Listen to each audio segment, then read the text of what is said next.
So 30 years ago, it was one mid-afternoon after class at seminary. I was walking home from school when a man in a gray sweatshirt and jeans kind of limped over to me.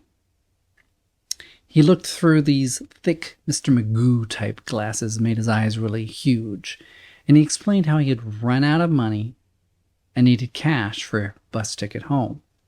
Now, he had lived in another city, like an hour or so away, east. And I asked him what he was doing so far out here.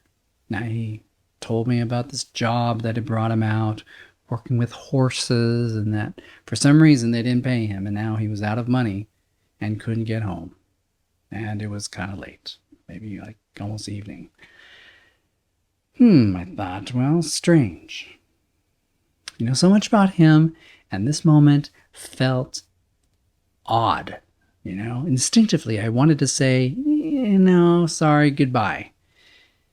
But deep down, I knew there was something more about this moment. You see, that week, I was wrestling over a spiritual lesson about generosity, about giving and being open. Now, I grew up kind of tight-fisted. I always worried about money. And in Matthew chapter 5 and 42 in the New Testament, which records Jesus' teaching, saying, "Give to the one who asks, and do not turn away one who wants to borrow from you." Give to the one who asks. This was the lesson for me, and it was hard. Him? He was asking. Now, please understand. One, I was a poor grad student at the time. I was sleeping on a mattress with old metal, springs digging into my back, living in an old drug-infested whorehouse turned into a student apartment. And two, this random stranger, he was asking for $200. That was a lot of money. I didn't even own a TV. I said, okay, all right, follow me.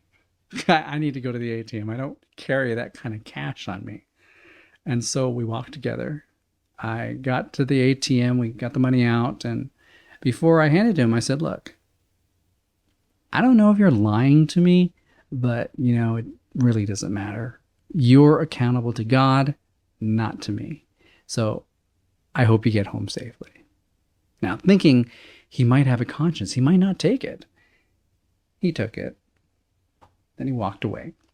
Now, I felt horrible thinking that I might have been lied to, swindled, conned, but, well, I chose to trust that God and the universe has somehow orchestrated this whole moment. It was good for me to let go and not be so attached.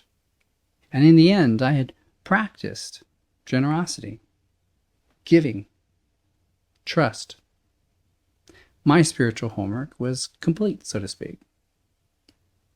Now, you never know when your next teacher will appear or what lessons they'll bring to help shape your character, to help you become your best self.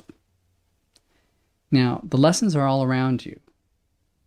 So I ask you, are you paying attention? Are you open and ready to learn? As it said, when the student is ready, the teacher will appear.